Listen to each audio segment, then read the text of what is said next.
Welcome to 5 Good Minutes. You're listening to today's inspirational message on the book of 2 Thessalonians with Kurt Bjorklund.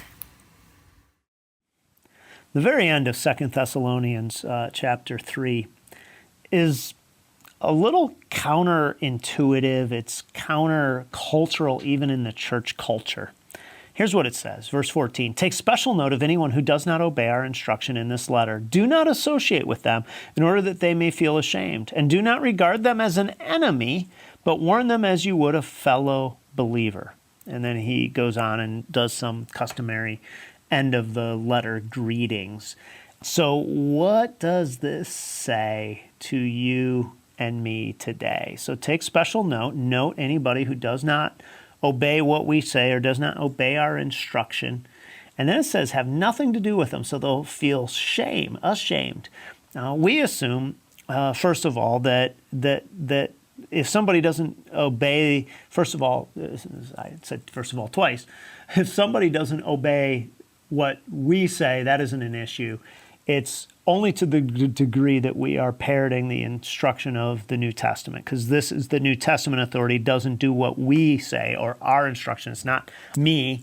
It's the instruction of the New Testament. So you first have to make sure you're rooted in the New Testament. But he's saying anybody who strays from that teaching, he says, don't associate with them. Now he's talking here to brothers and sisters. He's talking about Christians. He's saying there will be people who will affirm the God that you affirm, believe in the Christ you believe in, but they will not live in a way that follows God's instruction across the board. He says, don't associate with them in order that they may feel ashamed.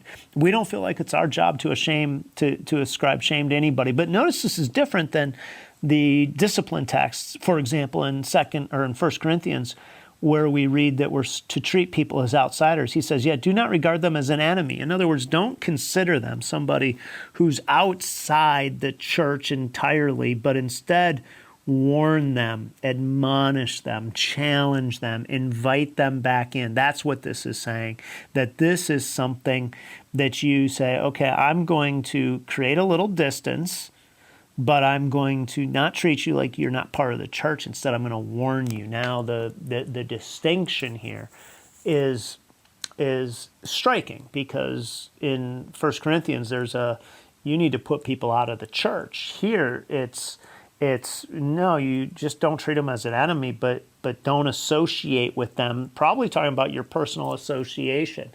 In other words, when people are obvious compromisers of the truth to you, truth that is revealed in Scripture, you should say, in a sense, I'm talking about believers. So it's not saying this is an evangelistic thing, that you should start to challenge them rather than simply saying, oh, well, we all just interpret it, read it differently.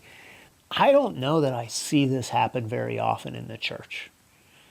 Usually what I see is people just flock kind of to their own people, but there's usually not a challenge. So I would say to you, if you're ever going to act on this, don't disassociate without admonition, because then you aren't doing anybody a solid. You should admonish people.